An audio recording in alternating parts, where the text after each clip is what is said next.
Hello friends, आज हम math के अंदर पढ़ेंगे कंपाउंड इंटरेस्ट यानी चक्रवृद्धि ब्याज।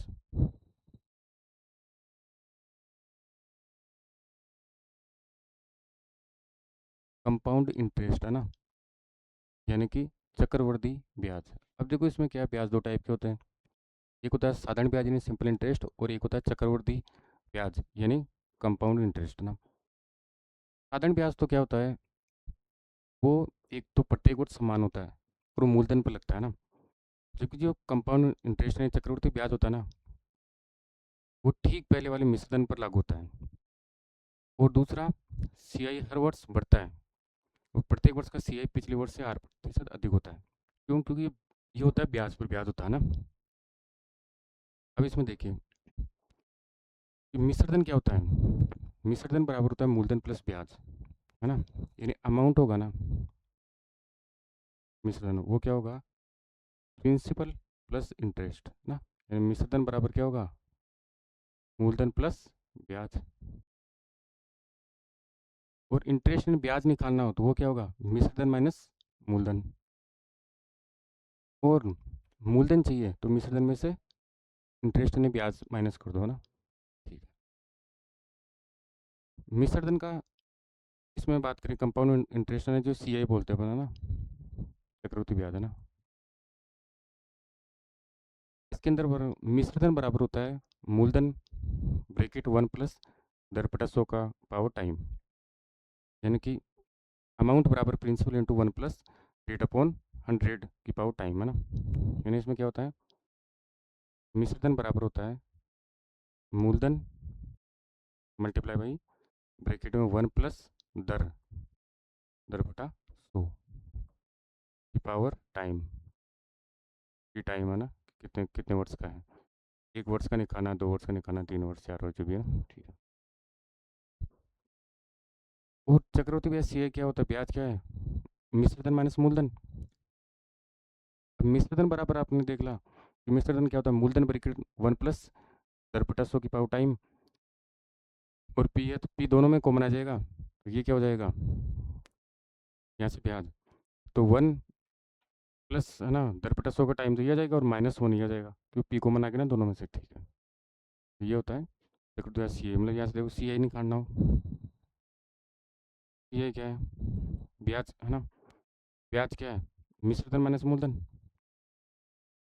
और मिश्रधन बराबर क्या है, मूलधन ब्रैकेट 1 प्लस दर बटा 100 की पावर टाइम। तो दोनों में पी कॉमन आ जाएगा, तो ये क्या बचेगा, इसमें से तो 1 प्लस दर बटा 100 पावर टाइम माइनस ये पी आ गया ना, तो मैं पी कॉमन आ गया तो इसका क्या जाएगा, 1 आ जाएगा। तो ये फॉर्मूला याद रखना ना। ठीक है। और ये किया तो ये, और ये दो इंपॉर्टेंट फॉर्मूले इसके। ठीक है। पी यहाँ क्या है, प्रिंसिपल यानी मूलधन है ना।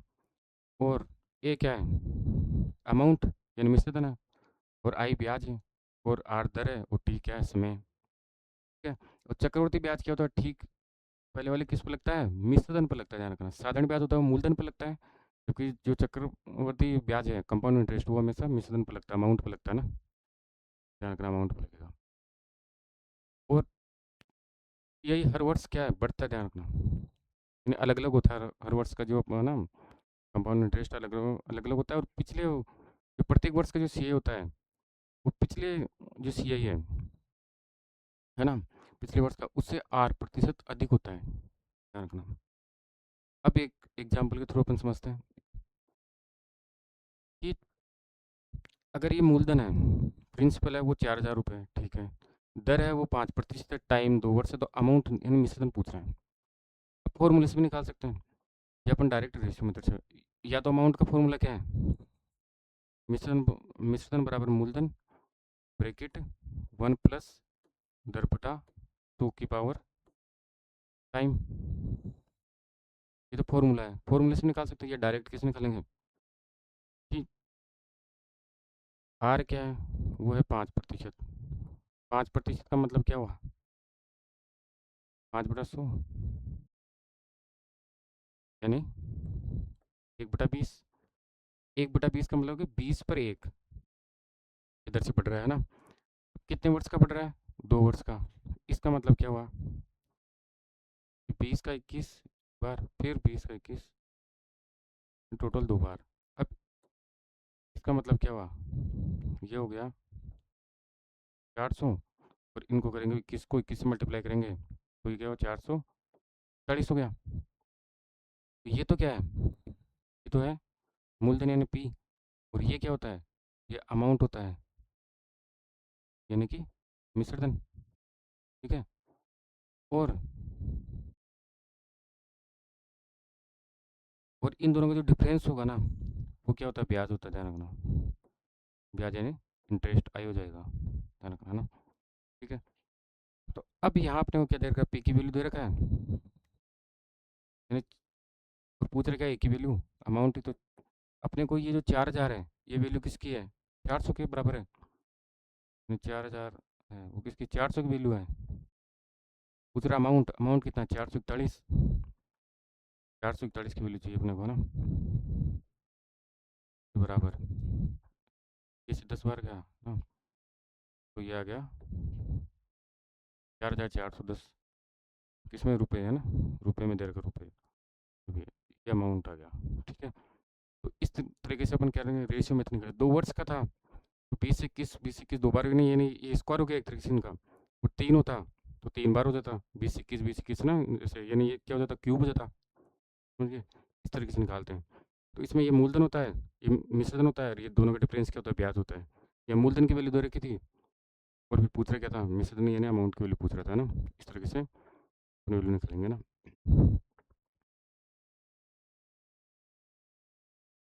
अब देखिए आगे कि वह धनराशि ज्ञात करो जो 2/9% है ना। ये एक तरीके से ये बोल सकते हैं इसको 11/1/9 प्रतिशत भी बोल सकते हैं ना। 11/1/9 का मतलब ये वो 11 को 9 से 99 प्लस 100, तो 100/9% बोल दो, या 11/1/9% है ना। ये की दर से कि वह धनराशि ज्ञात करो जो 11/1/9% या 100/9% है ना, CI की दर से, चक्रवृद्धि ब्याज की दर से 3 वर्ष के लिए। कितने वर्ष के लिए बोल रहा है? 3 वर्ष के लिए निवेश किया जाए। ठीक है। अंत में कुल 5,000 रुपये प्राप्त हुए। अंत में प्राप्त हुए ना, इसका मतलब ये क्या है? ये अंतिम राशि क्या होती है? ये अमाउंट यानी मिश्रधन की वैल्यू दे रखा है।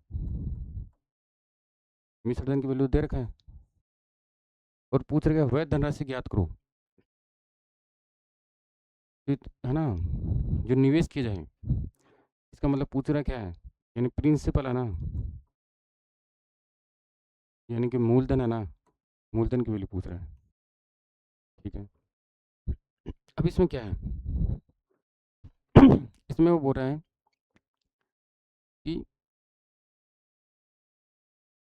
इसमें दर बोल रखा है कि 11/1/9%, या इसको बोल सकते हैं 100/9%। प्रतिशत को भी नहीं बदलेंगे ना, आर की वैल्यू दे रखना रेट, इसको 1/100 से मल्टीप्लाई करेंगे ना, तो 1/9 आ गया, यानी 9/1 है ना। ठीक है। इसकी दर से हो रहा है। ठीक है। अब ये क्या बोल रहा है कि अगर ये 3 वर्ष के लिए बोल रहा है ना, टाइम टी है ना, समय वो क्या है? 3 वर्ष है। इसका मतलब क्या हुआ कि 9/1 है ना, 9/1 का मतलब क्या हुआ? 9/10। फिर कितने? 3 वर्ष के लिए, तो 3 बार कर दो 9 से 10, फिर 9 से 10। ठीक है। अब इसमें क्या है? ये तो मूलधन होता है, वो मिश्रधन होता है, और डिफरेंस क्या होता है? ब्याज होता है। इनको मल्टीप्लाई कर दो इसे। ठीक है। ये तो 1,000 हो गया। ठीक है। और ये कितना हुआ?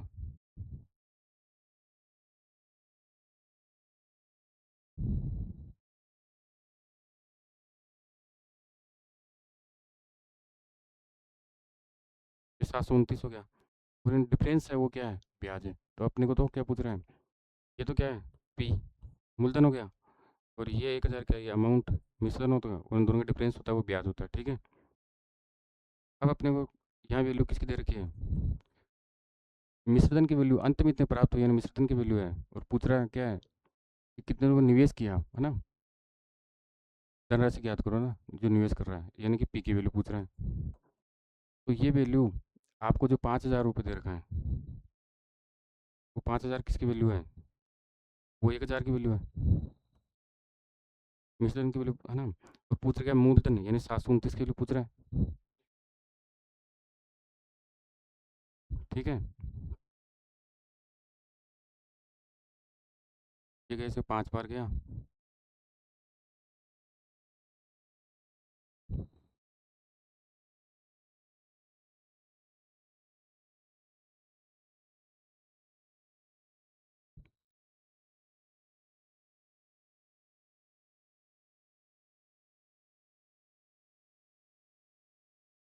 ठीक है, तो ये कितना, इतने रुपए इसके, इसके आंसर है। ठीक है, तो निवेश की राशि है ना यहाँ की, ये वैल्यू की मिश्रण की वैल्यू तो 5,000 की, वो 1,000 के बराबर थी। पूछ रहा क्या है? मूलधन, मूलधन कितना है यहाँ? 729 की वैल्यू निकालनी थी। ठीक है, इसने निकाली। अब अपन देखते हैं नेक्स्ट क्वेश्चन, कि वह धनराशि, एक धनराशि को 20% सीआई की दर से, सीआई की दर पर है ना, 3 वर्ष के लिए निवेश किया जाए। ठीक है, समय कितना दे रखा है? 3 वर्ष के लिए निवेश किया जाए। यदि लाभ, लाभ होता है वो एक तरह से क्या होता है? ब्याज ही तो होता है, इंटरेस्ट है एक तरह से ना। ब्याज आई की वैल्यू दे रखा है, इंटरेस्ट की वैल्यू। ठीक है, वो 36 ठीक रुपए हैं। तो अंत में प्राप्त कुल धन कितना होगा? तो अंत में पूछ रहा है ना, कुल धन कितना प्राप्त होगा, यानी एक तरीके से अमाउंट यानी मिश्रण की वैल्यू पूछ रहा है। ठीक है, और ये आर की वैल्यू दे रखा है आपको। नहीं, एक तो आर की वैल्यू दे रखा है कितना, 20%। 20% का मतलब क्या हुआ? 1/5 यानी 5/1। ठीक है, उस समय कितना, टी कितना दे रखा है? 3 वर्ष, 3 वर्ष के लिए। ठीक है, निवेश कर रहा है। और लाभ, तो ये क्या है? ब्याज की वैल्यू दे रखा है। ठीक है, तो अब इसका मतलब क्या हुआ कि एक दिन राशि को, ठीक है ना, तो इसका मतलब क्या हुआ कि ये आपको ना,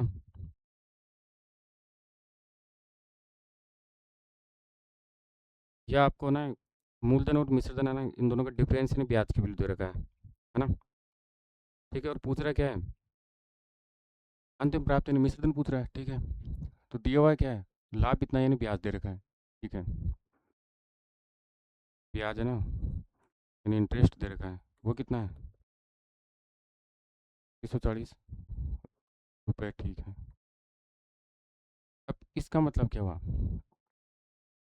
कि ये आपको, यहाँ से समझो, 20% का मतलब 5, 1/5 यानी 5/1। ठीक है, तो 5/1 का मतलब क्या हुआ?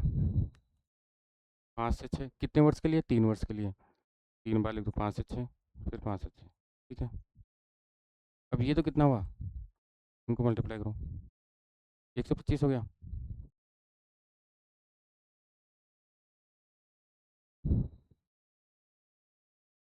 ये 216 हो गया। ठीक है, ये क्या होता है? ये पी होता है, मूलधन होता है। ये अमाउंट यानी मिश्रधन होता है। और ये इन दोनों का डिफरेंस क्या होता है? ब्याज होता है, ब्याज है ना।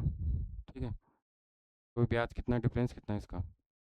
125 और 216 की बात करें, है ना, तो कितना हुआ?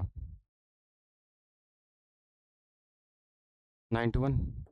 ये 91 आ गया ना, 216 में से 125 घटा होगा ना, 91। ये 91 है, ये क्या है? ये ब्याज है। ठीक है, तो यानी अपने को है ना, पूछ रहा है क्या? मिश्रण अमाउंट की वैल्यू पूछ रहा है। तो ये जो 3640 का लाभ हुआ है, नहीं ब्याज की वैल्यू, ये किसकी वैल्यू है? 91 के बराबर है। तो ये जो 3640 है, ये किसकी है? 91 की वैल्यू है। और पूछ रहा क्या है? मिश्रधन यानी किसकी? 216 की वैल्यू ज्ञात करना है। ठीक है, तो इसको कैलकुलेट करो, ये किसकी वैल्यू हो जाएगी आपके पास? ये आपके पास वैल्यू हो जाएगी अमाउंट की। ठीक है,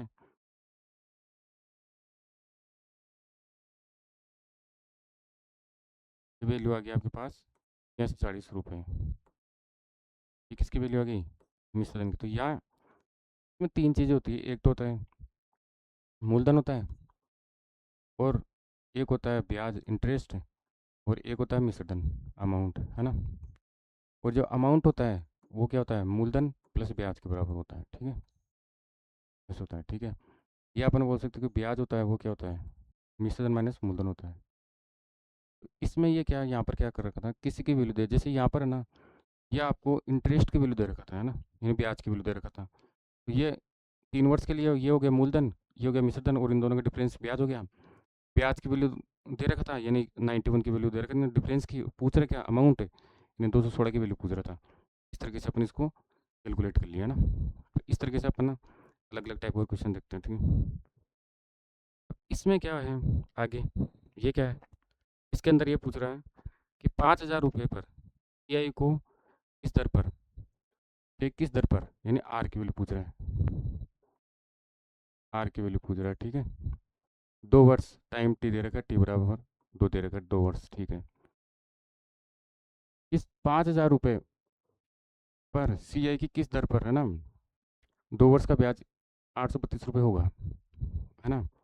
तो यानी ये क्या दे रखा है, ये पी की वैल्यू है, 5,000 किसकी वैल्यू है, पी की, और आर पूछ रहा है, टी समय 2 हो गया, और ब्याज ये सी आई है ना, कंपाउंड कंपाउंड सी आई की ब्याज है 832, ठीक है। अब बताओ यहाँ कि आर बताओ, है ना, कि 5,000 रुपये सी आई की किस दर पर, 2 वर्ष का ब्याज इतना होगा ना। अब देखो 2 वर्ष की बात है ना, 2 वर्ष का मतलब है कि जब अपन इसे मल्टीप्लाई करते हैं ना इनका, कि दर जैसे मान लो 5% है तो 1/2 तो 20 पर 21, 20 21 है ना। 2 वर्ष के लिए अपन 2 बार करते हैं, इसका मतलब पी और ए का क्या होगा, जो रेशियो होता है ना, वो क्या होता है, वो परफेक्ट स्क्वायर होगा। और अगर 3 वर्ष होता तो परफेक्ट क्यूब होता, ठीक है। और दूसरा ध्यान रखना कि मिश्रधन होता है वो मूलधन प्लस ब्याज होता है, सही है। अब यहाँ पर क्या है, यहाँ पर ये बोल रहा है कि ये पी की वैल्यू दे रखा, तो अब अमाउंट क्या होता है, मिश्रधन बराबर क्या होता है, मूलधन प्लस ब्याज, है ना। मूलधन कितना है, 5,000 है, ठीक है। और ब्याज कितना, इंटरेस्ट 832 है। तो मिश्रधन कितना आ गया यहाँ पर, 5,832 रुपये, है ना। और मूलधन क्या पी कितना था, 5,000 दिया हुआ था आपको ना, ठीक है। और आज जो इंटरेस्ट है ना, कंपाउंड इंटरेस्ट दे रखा है यहाँ पर 832 रुपये, ठीक है। तो अमाउंट आ गया अपने पास। अब अपने को बताया कि प्रिंसिपल अमाउंट, है ना, प्रिंसिपल और जो अमाउंट होता है ना, यानी मूलधन और मिश्रधन का इनका जो रेशियो होगा वो परफेक्ट स्क्वायर होगा 2 वर्ष के लिए, 3 वर्ष के लिए क्यूब होता। यानी ये पी है, और अमाउंट ए की बात करें, ये 5,000 है ना, और ये क्या है, 5832 है, ठीक है। अब इनको 2 से अपन डिवाइड करें जैसे, तो ये हो जाएगा 2,500, 2,500, है ना। और ये कितना हो जाएगा, है ना। फिर की बात करें, है ना, फिर इसको वापस अपन किसी कट कर सकते हैं, फिर अपन इसको वापस 2 से और करेंगे, है ना। तो ये 1,250 हो जाएगा, है ना,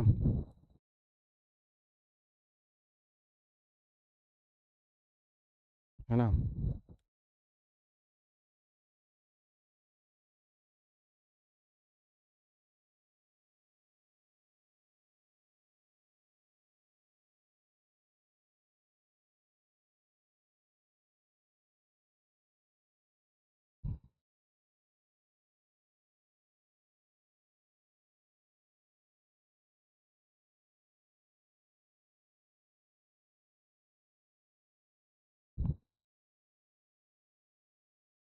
है ना। फिर इसका और करेंगे 2 से, है ना,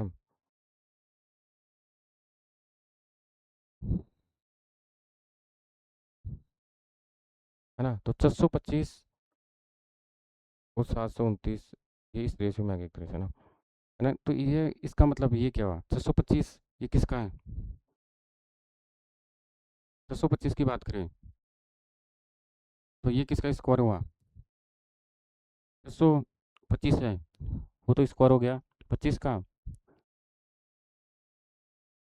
और जो 729 है वो हो गया 27 का।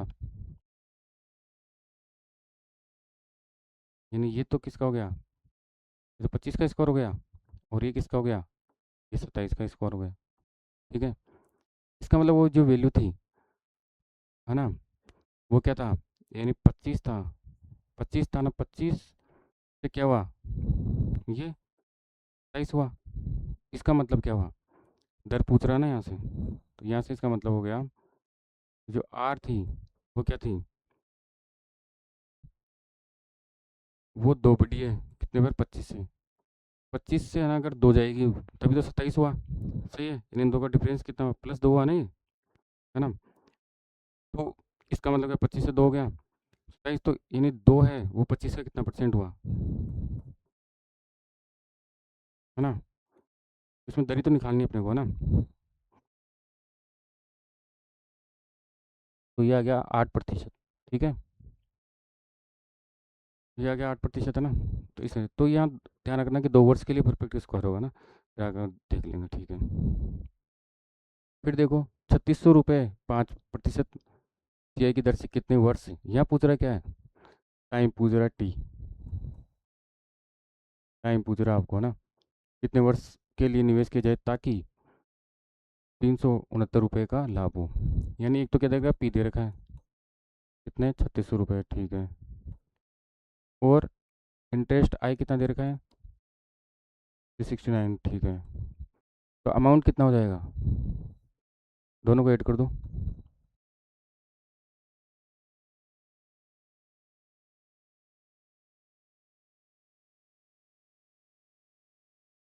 है ना?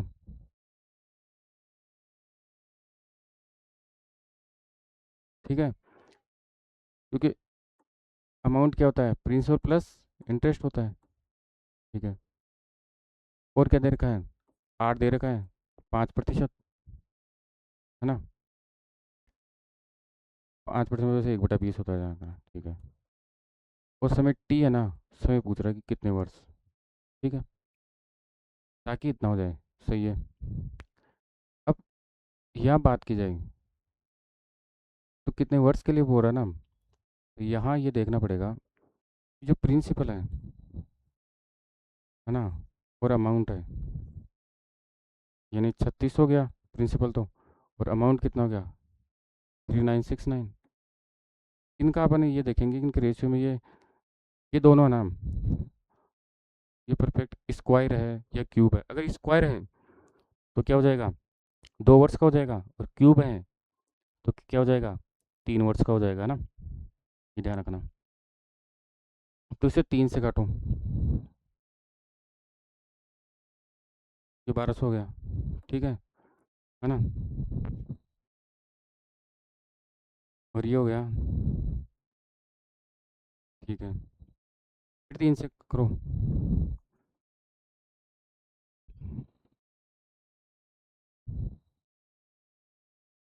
हाँ, तो ये हो गया 441 है ना? ये क्या है? ये तो 20 का ना परफेक्ट स्क्वायर है, और ये क्या है?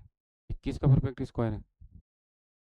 स्क्वायर है, इसका मतलब क्या हुआ? है ना, स्क्वायर है ना, तो इसका मतलब क्या हुआ?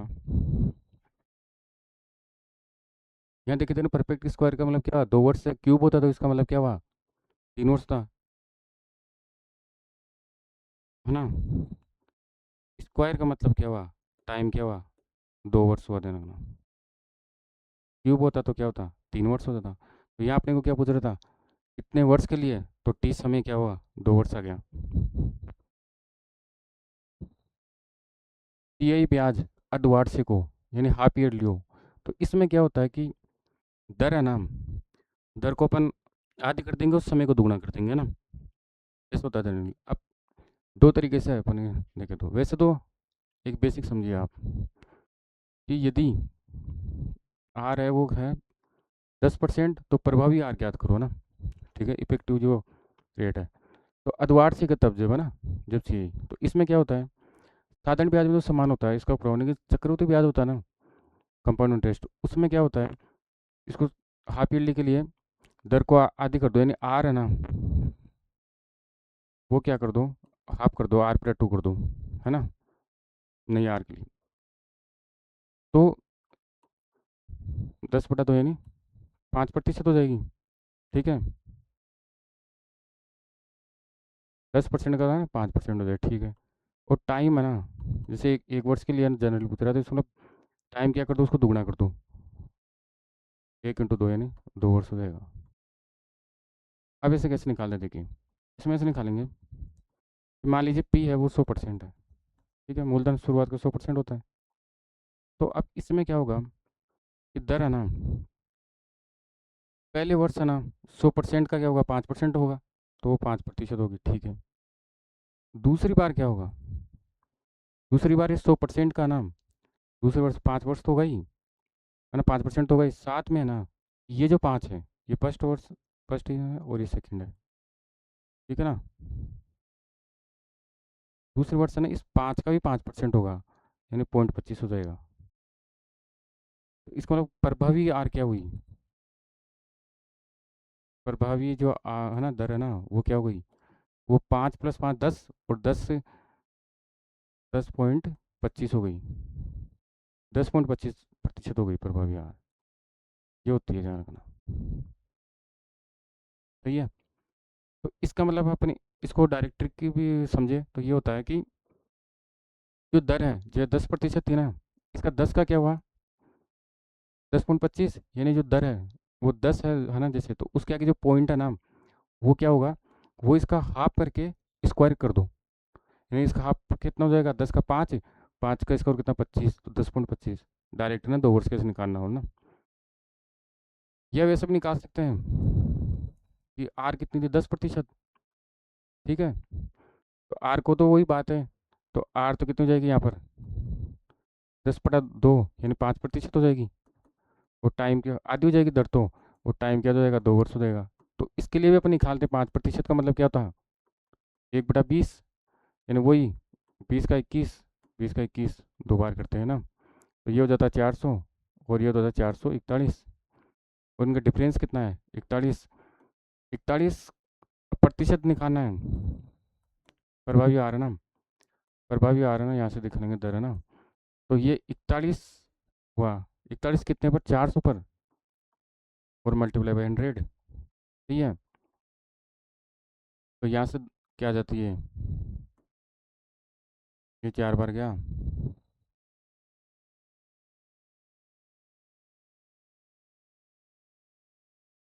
10.25% आ गया ना। वैसे भी है ना, ये सेकंड मेथड है, ये सेकंड मेथड है ना, ऐसे भी निकाल सकते हैं, रेशियो मेथड से भी, और ऐसे डायरेक्ट भी निकाल सकते हैं, ऐसे भी है ना, सिंपल से भी है ना। अब जैसे क्वेश्चन देखो कि यदि आर 12% है और पी कितना है, 7500 रुपये है, तो 1 वर्ष का कुल लाभ निकालो, लेकिन कैसे, ब्याज क्या है यहाँ पर, यहाँ ध्यान रखना कि यहाँ पर जो है ना, इस पर्सन में जो ब्याज है वो क्या है, कंपाउंड इंटरेस्ट ना, वो क्या है, हाफ ईयरली है, यानी अर्धवार्षिक, ध्यान रखना, अर्धवार्षिक है ना, ठीक है, दिया ना ऊपर अर्धवार्षिक को, तो निकालना है ना, ठीक है। तो इसमें क्या होगा, वही है, दर को क्या कर देंगे, दर को आधा कर देंगे, टाइम को दुगना कर देंगे, ठीक है। तो आर तो यहाँ क्या हो जाएगी,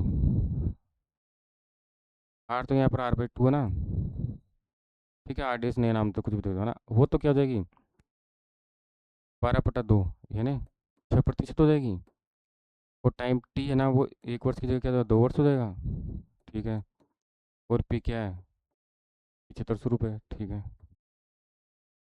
अब इसमें क्या है, तो कुल लाभ निकालना है, लाभ क्या होगा, इंटरेस्ट ब्याज ही तो होगा, तो ब्याज पूछ रहा है आपको ना, ठीक है। तो इसका मतलब क्या हुआ, डायरेक्ट भी निकाल सकते हो कि जब हाफ ईयरली हो ना,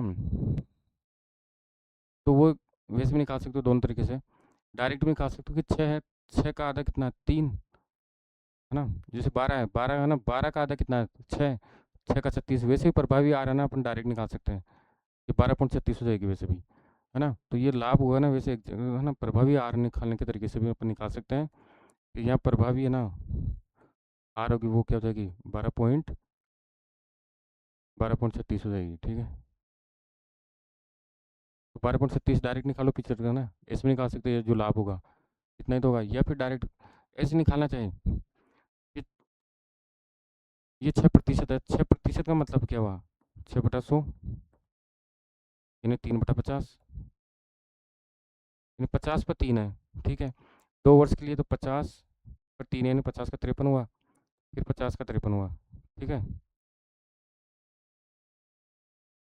ये तो क्या होगा मूलधन हो जाएगा, और यहाँ जो आएगा वो क्या होगा मिश्रधन हो जाएगा ना अमाउंट, ठीक है। इनका जो डिफरेंस होगा वो क्या होगा इंटरेस्ट, ब्याज होगा, ब्याज होगा, और वो क्या होगा लाभ होगा, ठीक है। तो यहाँ है ना आप इसको 53 को है ना 53 से मल्टीप्लाई करो, है ना। तो कितना है आपके पास 2809 आ गया।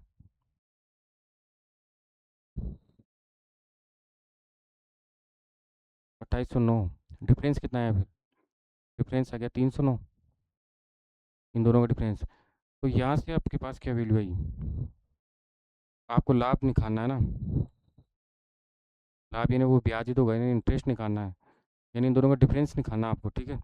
वैल्यू किसकी दे रखी है पी की, यानी ये जो 7500 है वो वैल्यू किसकी है, वो 2500 की वैल्यू है, और पूछ रहा क्या है डिफरेंस, यानी 309 की वैल्यू पूछ रहा है, 309 से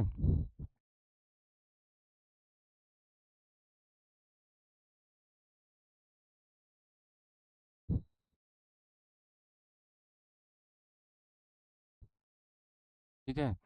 तो इस तरीके से अपन है ना इसको कैलकुलेट कर लेंगे। तो इसकी वैल्यू आ गया आपके पास, है ना। न- इसकी वैल्यू आपके पास आ गई 927, सही है ना। अब अपन देखते हैं आगे नेक्स्ट क्वेश्चन। ये है कि एक व्यक्ति 8% है ना प्रतिवर्ष सीए की दर से अपने मित्र से कुछ धन उधार लेता है, ठीक है। और उसी धन पर है ना उसी उसी दर पर पूरा धन, ये 8% है यहाँ पर उसी दर पर है ना, ठीक है।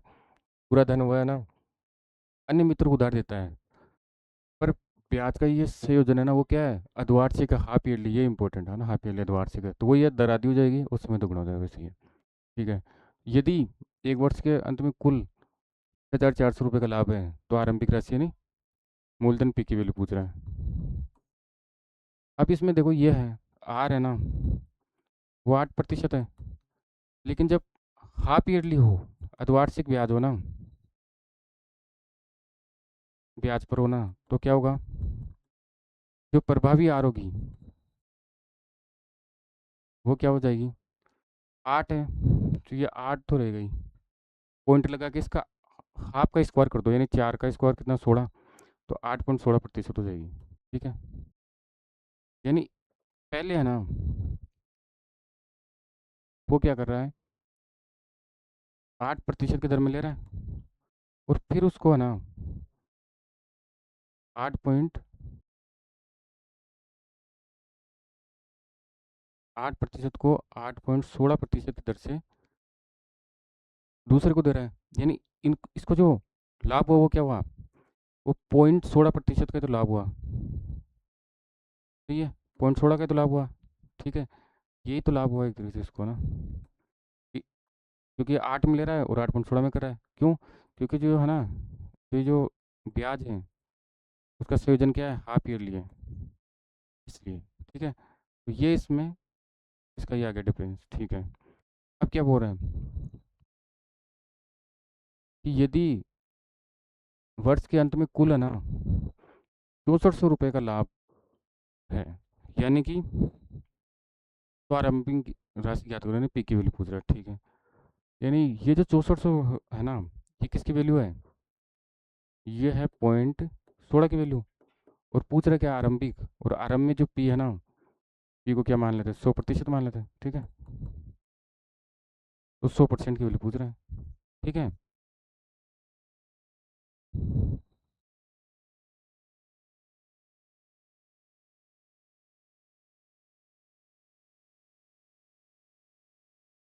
सही है।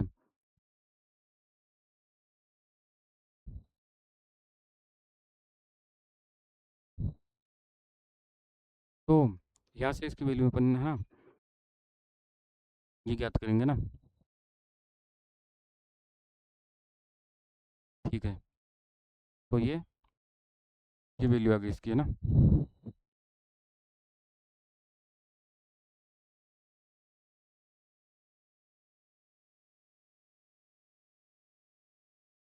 ये 40 लाख आ गई। ये किसकी आ गई, पी की वैल्यू। ठीक है, क्योंकि दो जीरो तो ये हो गए, दो ये और दो ये, 6 जीरो लग जाएंगे, तो सही है। अब अपन बात करें नेक्स्ट क्वेश्चन, कि जैसे भी कोई क्वेश्चन है ना, जैसे एक धनराशि है वो 4 वर्ष में 3000 रुपये, ठीक है, और 8 वर्ष में है ना 4500 रुपये हो जाती है, तो पी और आर दोनों की है ना, यानी मूलधन और दर की वजह। अब इसमें है ना क्या है, फॉर्मूले से भी निकाल सकते हैं डायरेक्ट। तो इसमें क्या होता है, प्रिंसिपल का फॉर्मूला होता है ना, मूलधन है ना, वो तो क्या होता है, पी बराबर, तो ध्यान रखना होता है वो ए स्क्वायर अपॉन बी, है ना। जहाँ ए और बी के मूलधन है, तो जहाँ ए क्या है, पहला मूलधन है, यानी उसका तो वर्क कर दो और फिर डिवाइड किससे करो, दूसरे मूलधन से, है ना। यानी अपन बोल सकते हैं कि पहले मूलधन का स्क्वायर अपन दूसरा मूलधन, है ना। ठीक है, और दर क्या होती है, दर है ना आर, दर होती है बी बटा ए, है ना, इसकी पावर होगी 1/t। ठीक है, और इसमें से क्या कर दो फिर, -1, इसके होल है ना, वो मल्टीप्लाई हो जाएगा 100 से। ठीक है, ये होता है दर। तो ये तो क्या है, मूलधन का फॉर्मूला ना, डायरेक्ट निकालना हो तो, और ये दर का फॉर्मूला है। ठीक है, ये क्या होता है, या ए और बी क्या होंगे, दोनों मिश्रधन होते हैं, ध्यान रखना। यहाँ यहाँ पर क्या था, ये भी ए और बी मिश्रधन थे। ये ए होता है पहला और बी है ना दूसरा, है ना, वैसे ही यहाँ पर भी हो गया, पहला और दूसरा मिश्रधन हो गया ना, ए पहला और ये दूसरा। और टी क्या होता है यहाँ पर, टी दोनों है ना, जो समय का अंतर होता है, समय अंतराल होता है, नहीं, वो T2 - T1 होगा। ठीक है, जैसे यहाँ पर 8 वर्ष दे रखा है, फिर 4 वर्ष था ना, तो पहला, तो 8 में से 4 का डिफरेंस है ना, 8 और 4 का, तो वो 4 हो जाएगा टी, है ना, ऐसे। तो अब कैसे निकालेंगे, यहाँ पहले पी की बात करें, तो पी डायरेक्ट फॉर्मूले से निकाल सकते हैं कि पी बराबर क्या होता है, ए स्क्वायर अपॉन बी। ये पहला क्या है, पहला, ये दोनों क्या होते हैं, मिश्रधन होता है, ये पहला मिश्रधन है, तो ये हो गया। ये तो ए की वैल्यू देखिए एक तरह से, और ये किसकी होगी, बी की वैल्यू, दूसरा मिश्रधन हो गया। यानी ये क्या हो गया, ये पहला मिश्रधन है, ध्यान रखना, पहला मिश्रधन, और ये पी क्या, दूसरा मिश्रधन, दूसरा मिश्रधन। ठीक है, यानी ए स्क्वायर, यानी कि ये हो गया 3000 इंटू 3000, और बी यानी 4500। ठीक है,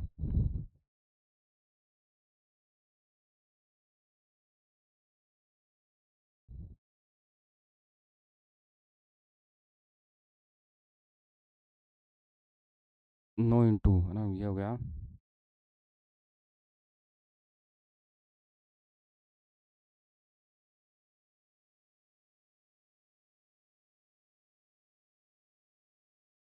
ठीक है, ये बराबर जाना कहा अपॉन, ये 100 बोल सकते हैं ना, 5 बार गया, ये 2 जीरो से 2 जीरो गया। ठीक है,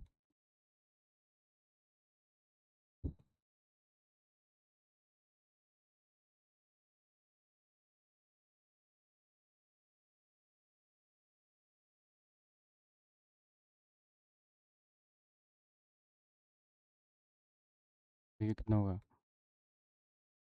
ये हो गया 2। तो आपके पास पी बराबर तो कितना आ गया, 2000 रुपये। ठीक है, इस तरीके से आप इस फॉर्मूले से निकालिए, या आप ऐसे भी बोल सकते थे, ये बोल रहा है कि एक धनराशि है ना, ठीक है, वो 4 वर्ष में इतनी होती है और 8 वर्ष में इतनी है। ठीक है, यानी इसका मतलब ये मिश्रधन होता है। आप जानते हो कि मिश्रधन बराबर क्या होता है, मूलधन ब्रेकेट 1 + 10 का पावर टाइम, ये होता है ना। कि मिश्रण बराबर मूलधन ब्रैकेट 1 प्लस 10 की पावर टाइम। ये बोल रहा है कि 4 वर्ड्स है ना। पहला मिश्रण ए बराबर तो क्या हुआ, मूलधन कितना है 3000, मूलधन इंटू दर 1 प्लस 10 ठीक है। तो 1 प्लस 10 की पावर टाइम कितना है वो 4 वर्ड्स में। तो ये तो गया कि पी कितना हो गया। दूसरा अगर पी की बात करें, पी क्या हो जाएगा, बी हो जाएगा यहाँ पर, बी है वो दूसरा मिश्रण वो कितना है 8 वर्ड्स में इतना हो जाता है। वही मिश्रण पर मूलधन ब्रैकेट 1 प्लस 10 की पावर टाइम ठीक है। तो यहाँ अमाउंट की तो ये वैल्यू दे रखा ना, सही है सही है। तो यहाँ क्या दे रखा है ये वैल्यू, ये मिश्रण की वैल्यू दे रखा है कि एक धनराशि 4 वर्ष में 3000 रुपये व 8 वर्ष में 4500 रुपये हो जाती है ना, मिश्रण की वैल्यू दे रखा ना। यानी कि 4 वर्ष का कि ये मूलधन ब्रैकेट 1 प्लस 10 ना, 1 प्लस 10 तो की पावर कितना 4 वर्ष के लिए कितना हो जाएगा 4 आ जाएगा टाइम, वो तो 3000 के बराबर है ना। और मूलधन इंटू 1 प्लस 10 की पावर है ना, 8 वर्ष की बात करें तो वो कितनी है, वो 4500 हो जाएगी है ना। ये है ठीक है। 4 वर्ष में इतनी और 8 वर्ष में इतनी है ना, 4 वर्ष में 3000 हो गई। तो ये मूलधन ब्रैकेट 1 प्लस 10 की पावर है ना टाइम, ये मिश्रण की वैल्यू होती है ठीक है 3000 है वो 8 वर्ष का इतना। यानी इस 8 वर्ष को अपन ये बोल सकते हैं, ये बोल सकते हैं कि ये जो 4500 है इसको P इंटू ना 1 प्लस R/100 है ना की पावर 4 और फिर 1 प्लस 10 की पावर 4 है ना, पावर 4 4 8 हो जाएगी ना, ठीक गुणा ये बराबर किसके 4500। या अपन कह सकते ये जो वैल्यू इतनी है ना, इस वैल्यू की जगह अपन क्या कर सकते हैं 1 प्लस R/100 की पावर 4 इसकी जगह 3000 लिख सकते हैं। तो ये बोल सकते हैं कि ये है ना 3000 इंटू 1 प्लस 10 की पावर है ना 4 बराबर 4500। ये अपन बोल सकते हैं यहाँ से कि है ना इस 1 प्लस 10 की पावर 400 ना, इसकी वैल्यू क्या है 3000 बटा पी। ये तो पहले 3000 थी ठीक है, और इसकी जगह 3000 बटा पी लिख देंगे ठीक है, बटा पी बराबर क्या होगा 4500। या बोल सकते हैं कि पी बराबर क्या आ गया यहाँ से, ये हो गया 3000 इंटू 3000 और अपॉन ये क्या हुआ अपॉन 4500 है ना, वही वैल्यू आ गई जो यहाँ पर किए थे अपन ने 3000 इंटू 3000 4 यानी कि ए स्क्वायर अपॉन बी, वही वैल्यू क्या आ गई अपने पास ए स्क्वायर अपॉन बी। तो फॉर्मूले से भी रख सकते हैं और डायरेक्ट में वैसे आर है ना, तो मूलधन हो गया, आर निकालना हो तो आर फॉर्मूले से भी निकाल सकते हैं क्या कि बी बटा एक है ना इसकी पावर 1/T ठीक है -1 और होल पावर 100 ठीक है। ये अपन अपने वैसे भी निकाला, यहाँ से भी निकालना चाहिए, इसमें निकाल सकते थे है ना। ये अगर जैसे आपके पास आर कहाँ है तब ये थी, ये आर निकालनी होती है यहाँ पर है ना। तो आप क्या करते हैं यहाँ से, आप यहाँ करते 4500 में 3000 से डिवाइड करते ठीक है, फिर उस पर 1/4 पावर लगती ठीक है, फिर उसमें से क्या करते हैं -1 करके फिर होल 100 करते हैं। तो यहाँ से आप निकाल सकते थे कि आपके पास वहाँ से जो वैल्यू आई थी ये वैल्यू ऐसे भी निकाल सकते हैं ठीक है। तो ये वैल्यू भी निकालोगे तो यहाँ से भी आर बराबर निकालोगे ना, वही कितनी आ जाएगी 4500 बटा 3000 इसके होल 1/T यानी 1/T क्या है, क्योंकि टी है ना वो क्या है T2 माइनस T1 यानी 8 माइनस 4 करोगे तो 8 वर्ष और 4 वर्ष है तो ये गया 4 तो टी बराबर 4 आ जाएगा, टी बराबर 4 आ जाएगा तो 1/4 आ जाएगा है ना, -1 और मल्टीप्लाई बाई 100 है ना। वैसे भी निकाल सकते थे। तो ये तो वैल्यू अपन आर के लिए कर रहे हैं और यहाँ से ये वैल्यू जो आई थी ये पी के लिए कर रहे थे ठीक है, दोनों यहाँ से निकाल सकते हैं। डायरेक्ट फॉर्मूले से भी निकाल सकते हो, सही ना। ये आर का फॉर्मूला हो गया, है ना। और ये पी का फॉर्मूला हो गया, है ना। फॉर्मूले से भी निकाल सकते हो और डायरेक्ट निकाल सकते हो ना। ये है। अब नेक्स्ट क्वेश्चन देखो, जब दर अलग अलग हो तो इसमें क्या है, जैसे पी बराबर 6400 है, ठीक है।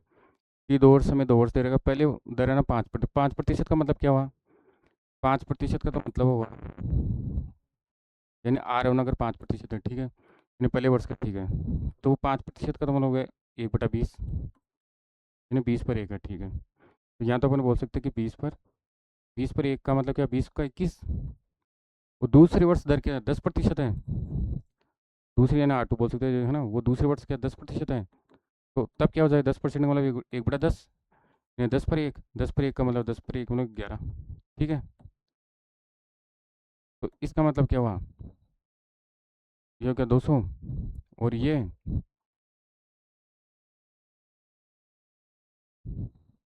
231,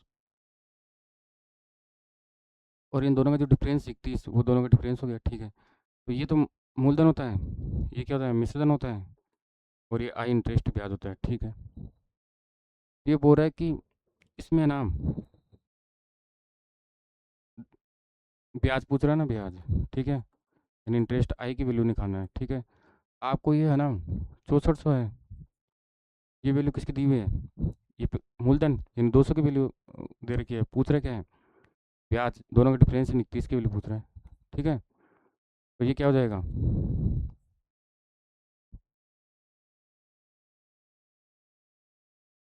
है ना।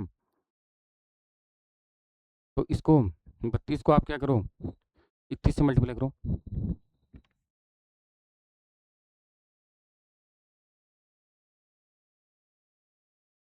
तो ये आ जाएगा आपके पास 992, 992 रुपये, है ना। ये क्या हुआ, रुपये, ये ब्याज हो गया आपके पास, ठीक है। फिर कैसे आप कैलकुलेट कर लोगे। फिर आप देखिए नेक्स्ट क्वेश्चन, कि समान धन प्राप्त हो। अब समान धन प्राप्त होना, इसका मतलब क्या हुआ, इसका मतलब होगा कि मि- मिश्रधन समान है, समान धन प्राप्त हो, इसका मतलब क्या हुआ, जो मिश्रधन होता है ना, जो अमाउंट जो लास्ट में प्राप्त होता है वो क्या है, वो समान है, ठीक है। और मिश्रधन क्या होता है, अमाउंट मिश्रधन क्या होता है, वो क्या होता है, मूलधन प्लस ब्याज होता है, ये ध्यान रखना, ठीक है। तो ये बोला एक व्यक्ति कुल 6,430 रुपये 2 स्कीमों में, ये योजना में ना 10% CI की दर से कर्म से 3 वर्ष और 5 वर्ष के लिए इस प्रकार निवेश करता है कि अंत में दोनों स्कीमों से ये समान धन प्राप्त हो, यानी मिश्रण समान, हाँ ठीक है। तो पहली स्कीम निवेश है ना की राशि बताओ, ठीक है, यानी P1 की वैल्यू पूछ रहा है, दोनों से है ना धनराशि समान है, यानी कि मिश्रण समान है, ठीक है। इसका मतलब क्या हुआ, मिश्रण जो अमाउंट है हो रहा है ना, दोनों दोनों स्कीमों से प्राप्त है, ठीक है, वो क्या है, समान है, बराबर है, ठीक है। इसका मतलब क्या है, ये पहला स्कीम है ना, उसमें P1 है मान लो, उसका मूलधन, ठीक है, ये फर्स्ट स्कीम है, और ये सेकंड स्कीम है। इसमें तो क्या हुआ, पहली स्कीम में तो है ना जो मूलधन है वो 10% की दर से कितना है, 3 वर्ष के लिए, और दूसरे में 5 वर्ष के लिए, ठीक है। तो पहले में है ना, पहले में 10% की दर से, है ना, 3 वर्ष के लिए कर रहा है, ठीक है। तो पहले को मूलधन को P1 नाम दे दिया, दूसरे को P2 नाम दे दिया, ठीक है, जो भी है। अब इसमें ये ध्यान रखना कि पहली जो स्कीम है उसमें तो समय कितना है,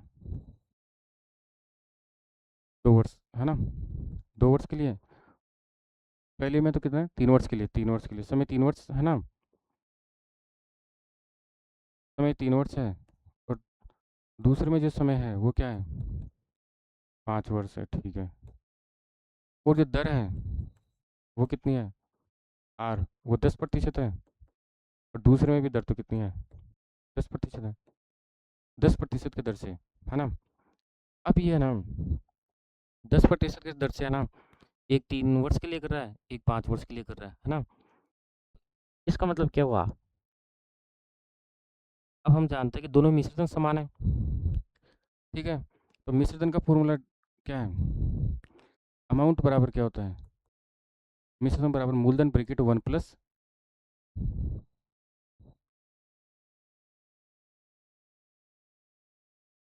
1 प्लस दर बटा 2 की पावर टाइम, ये फॉर्मूला है ना? इसका मतलब हम कह सकते हैं कि पहले जो P1 है, P1 1 प्लस दर, दर कितनी है? 10, 10 दर है ना? तो 10 1 प्लस दर करेंगे तो 10 का मतलब 110 हो जाएगा, या तो 110 बटा 100, ठीक है? इसकी पावर समय 3 है तो समय टी है, तो ये क्या हो जाएगा? क्यूब हो जाएगा।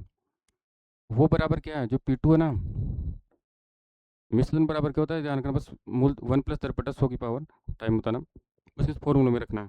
तो P2 ये हो गया मूलधन ब्रैकेट 1 प्लस दर बटा 100, तो 1 कितनी वो 10, तो क्या हो जाएगा? वो 110 बटा 100, और टाइम कितना हो जाएगा? 5 वर्ष का 5 हो जाएगा, ठीक है?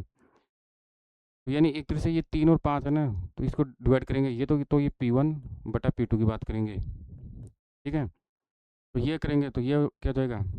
110 बटा 2, तो 5 में से करेंगे तो ये कितना हो जाएगा? पावर 5 है तो ये हो जाएगा पावर 2, डिवाइड करेंगे, ठीक है? ये कितना हुआ? ये हुआ 11/10, ये 11 का स्क्वायर हो जाएगा, ये 10 का स्क्वायर हो जाएगा, है ना? तो 11 × 11 हो गया, ये 10 × 10 हो गया, ये 100 हो गया, है ना? और ये 121 हो गया, ठीक है? तो इस तरह आपके पास क्या आ गया? P1/P2 है ना, वो क्या आ जाएगा? 121/2, तो दोनों का क्या क्या रेशियो आ गया? इसका मतलब अपने पास क्या है? ये कुल था ना, कुल इतना निवेश कर रहा ना ये स्कीम में, ठीक है? तो ये है ना, पूछ रहा क्या है? तो पहली स्कीम में निवेश की गई राशि, यानी P1 की वैल्यू पूछ रहा है, ठीक है? तो P1 बराबर क्या हो जाएगा? ये जो 6630 है ना, ये वैल्यू कुल है, यानी P1 प्लस P2 दोनों का योग है, तो ये 100 और 121 कितना हो गया? 221, 221 की वैल्यू है वो क्या है? इसके बराबर है, तो P1 यानी 121 की वैल्यू पूछ रहा है, तो 221 से डिवाइड करके 121 से मल्टीप्लाई कर दो, ये क्या आ जाएगी? ये P1 की वैल्यू आ जाएगी, ध्यान रखना,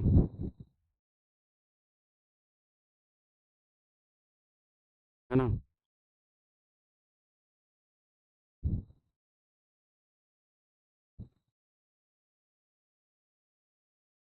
इस 30 रुपये, ठीक है? ये P1 की वैल्यू आ गई, है ना? अब देखिए नेक्स्ट क्वेश्चन आगे,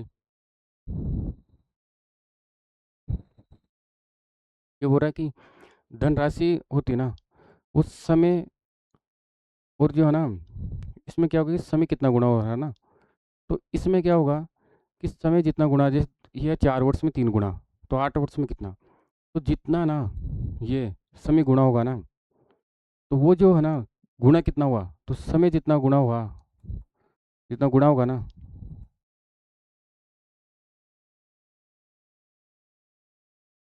समय जितना गुना होगा उतना ही ये है ना पावर में चल जाएगा उसके, यहाँ पर चल जाएगा जो पावर में, जो भी, जैसे 2 गुना है तो इसका हो जाएगा 3 है तो क्यूब हो जाएगा, है ना? तो ये 4 वर्ष है ना, ये क्या हुआ? 2 से गुना हो गया एक तरीके से, तो इधर क्या हो जाएगा? इसकी जो है ना, जो पावर है ना, ये यानी जो ये 3 है ना, ये बोल रहा है कि 4 वर्ष में 3 गुना, तो 8 वर्ष में कितना है? तो 8 वर्ष में है ना कितना हुआ कि 4 वर्ष में 3 गुना, तो 8 वर्ष में कितना हुआ? तो ये 3 गुना हो रहा है, तो ये क्योंकि इसके ये 4 और 8 कितना है? 2 गुना हो रहा है, तो 2 पावर में चल जाएगा, तो यहाँ पावर में कितना हो जाएगा? यानी 9 गुना हो जाएगा ये, तो कितना गुना वो पूछ रहा है? तो ये 9 गुना हो जाएगा, ध्यान रखना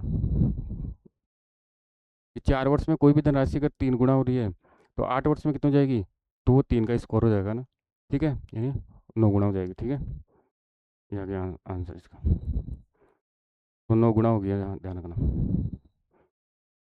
अब आगे देखिए क्वेश्चन, कि साधारण ब्याज है ना और चक्रवृद्धि ब्याज होता है ना, इनमें एक बात ध्यान रखना इसमें अंतर डायरेक्ट फॉर्मूला है कि दो वर्ड्स का अंतर है, तो मूलधन है ना, मूलधन ब्रैकेट 1+10/100 का स्क्वायर हो जाएगा।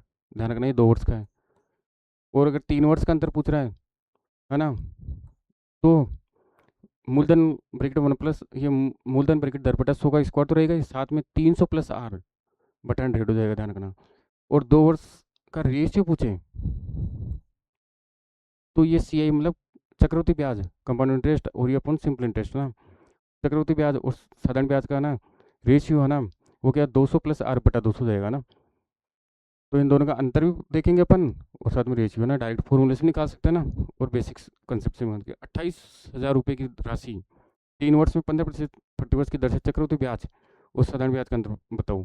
3 वर्ष के लिए निकालना है, तो 3 वर्ष के लिए अंतर क्या होता है, डायरेक्ट ये फॉर्मूला क्या है, 3 वर्ष के लिए अंतर निकालना ना, 3 वर्ष का ना समय टी क्या है, 3 वर्ष है, तो क्या डायरेक्ट फॉर्मूले से निकाल लो। क्या 3 वर्ष क्या है, मूलधन ब्रैकेट 10/100 का स्क्वायर इंटू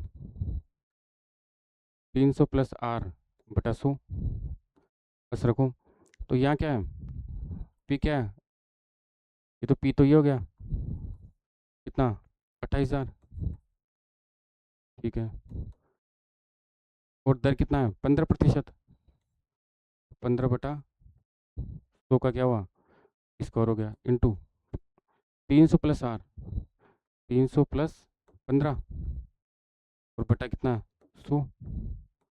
तो ये दोनों का डायरेक्ट फॉर्मूले से क्या आ गया, अंतर आ गया। कैलकुलेट कर लो इसको,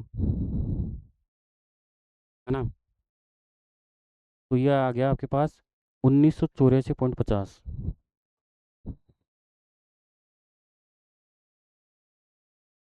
50 क्या है ना, ये डायरेक्ट आपके पास क्या गया, 3 वर्ष का ना CI और SI का अंतर है ना, चक्रवृद्धि ब्याज और साधारण ब्याज का अंतर। ठीक है, अब आ रहा है किस्तों इंस्टॉलमेंट की बात करें, तो प्रत्येक किस्त की राशि क्या होती है, उधार राशि अपोन है ना 100/100+r, फिर 100/100+r का स्क्वायर है ना, क्यूब बेस चलता है। ये फॉर्मूले से निकाल सकते। दूसरा किस्तों वाला ना इंस्टॉलमेंट का क्वेश्चन कैसे निकाल सकते हैं आप, बेसिक कंसेप्ट से निकाल सकते हैं कि एक आदमी कुछ धन उधार देता है, ठीक है, यदि CI की दर 5% है, ठीक है, 5% का मतलब क्या हुआ,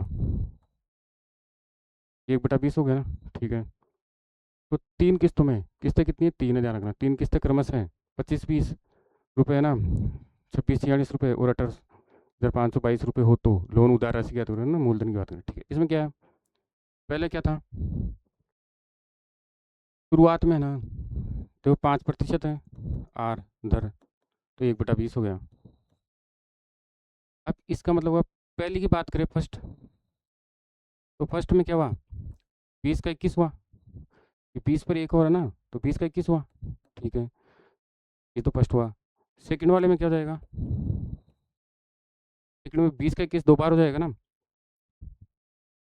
ये 20 का 21 हुआ, ये एक बार हुआ इसमें तो ना, सेकंड में 20 का 21 दो बार हो जाएगा, 20 का स्क्वायर है ना, जो जो है ना, ये प्रिंसिपल और अमाउंट है ना, इनका रेशियो की बात करें, ठीक है। तो 20 का स्क्वायर और ये क्या 21 का स्क्वायर हो जाएगा, ठीक है, यानी 400 और 21 का कितना हो जाएगा, 441 हो गया। कट की बात करें तो 20 और 21 का क्या हो जाएगा, क्यूब हो जाएगा, है ना, तो ये 8,000 है ना, और 21 का क्यूब कितना हो जाएगा,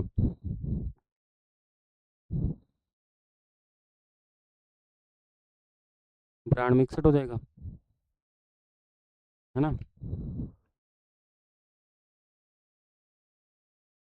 ठीक है। अब इसमें समझो यहाँ पर क्या है, किस्त कितनी चुका रहा है, तो किस्त क्या है, अमाउंट क्या होता है, वो प्रिंसिपल प्लस इंटरेस्ट होगा, जो किस्त होगी उसमें मूलधन प्लस ब्याज होगा, यानी कि ये है ना, ये वैल्यू जो दे रखा है वो अमाउंट की दे रखा है इधर वाले की, और पूछ रहा है क्या है, उदाहरण में कुल पी पूछ रहा है, तो कुल पी क्या हो जाएगा, P1 + P2 + P3, तीनों का योग ही तो होगा, वो वैल्यू आपसे पूछ रहा है, ठीक है। तो यहाँ से अपन क्या निकालेंगे, P1 निकालेंगे, P1 तो क्या हो जाएगा, ये जो है ना 25-20 है, वो किसकी वैल्यू है, 21 की वैल्यू है, और पूछ रहा है क्या, 20 की वैल्यू, ठीक है, ये P1 हो जाएगा। P2 क्या हो जाएगा, P2 ये जो 26 46 है वो क्या है 441 की वैल्यू है और पूछ रहा है क्या 400 की वैल्यू ठीक है। और फिर ये है ना ये P3 क्या हो जाएगी ये जो 18522 है वो किसकी वैल्यू है 9261 की वैल्यू है पूछ रहा है क्या 8000 की वैल्यू पूछ रहा है ठीक है। तो इस तरीके से P1 P2 P3 आ जाएगा और जो P आएगा वो क्या हो जाएगा P1 plus P2 plus P3 इनका योग हो जाएगा ठीक है। तो ये कितना आ गया इनको कैलकुलेट करो है ना। तो ये 2400 हो जाएगी दो तो है ना और एक कितनी आ जाएगी एक 16,000 आ जाएगी। ये 2400 और ये 16,000 है ना। अब इन तीनों को जोड़ो 16,000 तो ये हो गई यार ये हो गया 20,000 800 रुपये ठीक है।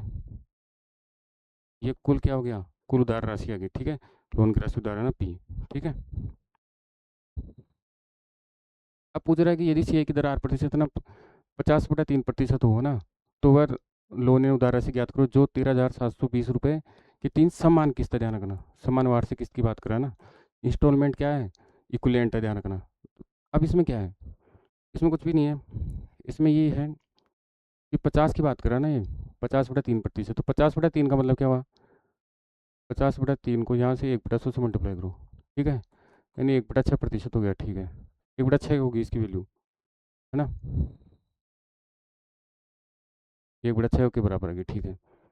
तो दर है ना आर वो कितनी थी 50/3% है ना। तो इसमें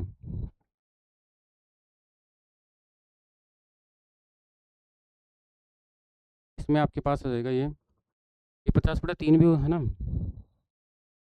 या ये हो सकता है 16/2/3 ये हो सकता था 16/2/3% भी बोल सकते थे इसको है ना।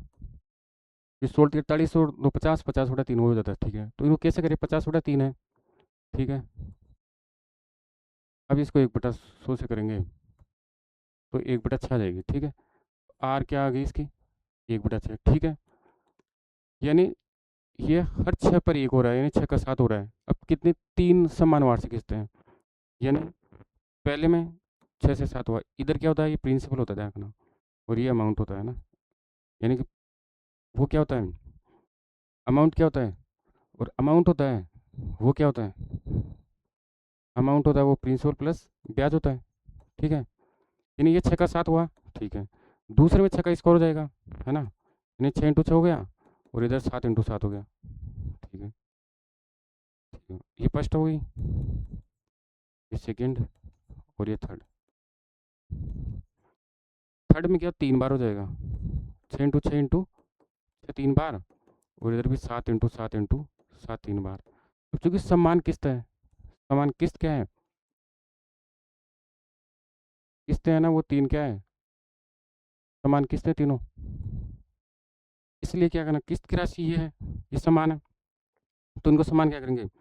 अब देखो ये यहाँ पर 3 बार था ये 2 बार था ये एक था ठीक है ना। इसमें क्या हुआ अब तीनों समान होनी चाहिए तो इसको एक साथ से गुणा करो और इसको 2 साथ से गुणा करो ठीक है। अब ये तीनों 7 × 7 × 7 है ना 7 का क्यूब हो गया ना डायरेक्ट। तो इधर ये कितना हुआ एक साथ गुणा हुआ ठीक है और इधर क्या हुआ 2 साथ से गुणा हुआ ठीक है।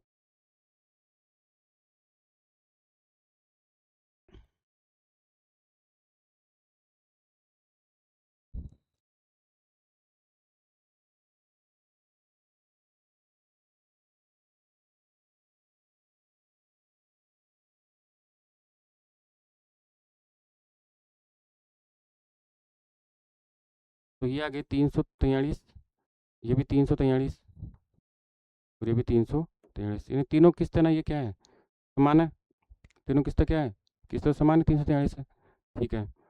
अब इनकी वैल्यू निकालो आप इनकी वैल्यू निकालो आप है ना।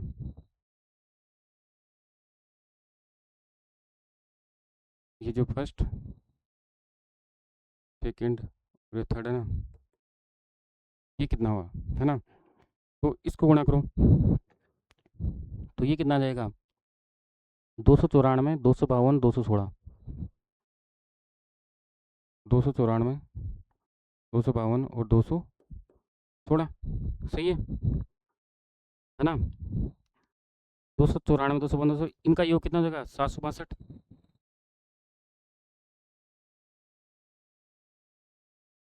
है ना। ये एक तरीके से ये क्या था, ये P1 था, ये P2 था और ये P3 था, है ना। ये जो है ना, ये क्या है, P1 plus P2 plus P3, वो ये तो P के बराबर है, तो ये 762 आ गई। और ये प्रत्येक कितना है, 343 की किस्त है, प्रत्येक किस्त है ना। यानी आपको क्या बोल रखा है, 13,720 रुपये की 3 समान किस्त में ना, यानी ये 13,720 है ना, ये प्रत्येक किस्त की राशि है। यानी ये कितनी है, 343 की वैल्यू है, और पूछ रहा क्या है,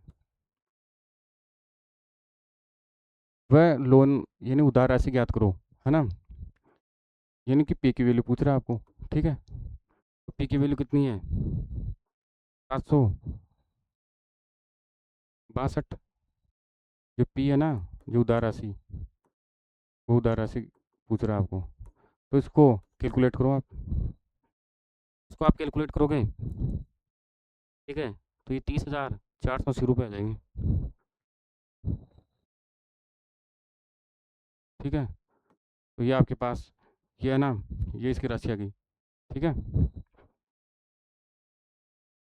एक धन राशि 2 वर्ष में स्वयं की 9/4 हो जाती है, तो दर ज्ञात करो, है ना। इसमें क्या 2 वर्ष है, तो जो राशि है ना, उसका रूट निकाल के 100 से गुणा कर दो और फिर 100 से कंपेयर कर लो। और 3 वर्ष है तो क्यूब रूट निकाल लो, यानी 1/3 पावर है ना, और फिर 100 से गुणा करके उसका क्या करो, 100 से कंपेयर कर लो। तो ये 9/4 है ना। तो दो तरीके से निकाल सकते हैं, डायरेक्ट कैसे, एक तो फॉर्मूले से 2 वर्ष की पूछ रहा है ना, तो 9/4 है, इसका रूट निकाल लो और 100 से गुणा करो फिर, है ना। तो ये हो जाएगा 3/2 इंटू 100, है ना। दर आर की बात करें ना, ठीक है, दर के लिए निकाल रहे हैं, ठीक है।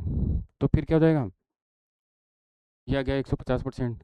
अब 150% है, इसको 100 से कंपेयर करो, 100% से कंपेयर करोगे, है ना, तो 150 माइनस 100, तो ये कितना हो जाएगा, 50%। ये 50% दर आ गया आपके पास, ठीक है। या वैसे भी निकाल सकते थे, दूसरा मेथड, ऐसे भी, कि सेकंड मेथड निकालें आप, है ना, वो ये भी था कि ये 2 वर्ष में इतना हुआ, इसका मतलब ये इन दोनों का रूट हुआ, ये 9 और 4 हुआ, इसका मतलब क्या हुआ, ये 9 और 4 का मतलब क्या हुआ, है ना। इसका मतलब ये 9 तो 3 का स्क्वायर हुआ और ये 2 का स्क्वायर हुआ, सही है।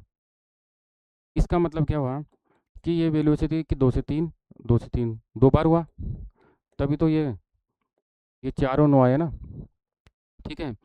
इसका मतलब, और इन डिफरेंस कितना हुआ इन दोनों का, है ना, तो ऐसा हुआ था। अब इसका मतलब क्या हुआ कि ये 2 का 3 हुआ था ना, ठीक है, ये 3 और ये 2, तो 1 का डिफरेंस आया, यानी एक की वृद्धि हुई कितने पर, 2 से 3 हुई, 2 से 3 है ना, ठीक है। तो 1 की 2 पर हुआ और मल्टीप्लाई 100, दर कितना हुआ, डायरेक्ट ही 50% हुआ ना, ऐसे भी निकाल सकते थे ना। तो इस तरीके से ये है ना, आपके पास क्या हुआ, कंपाउंड इंटरेस्ट का ना, ये हो गया। तो अपन इसमें है ना, मैथ के अंदर साधारण ब्याज देख रखे हैं और कंपाउंड इंटरेस्ट हो गया ना। तो आज की क्लास यहीं पर होती है ना। थैंक यू, धन्यवाद। ये ना कंपाउंड इंटरेस्ट का टॉपिक हो गया, साधारण ब्याज का हो गया, और भी इसमें नेक्स्ट आ गया ना, डाउट अपन है ना सोल्व करेंगे। थैंक यू, धन्यवाद।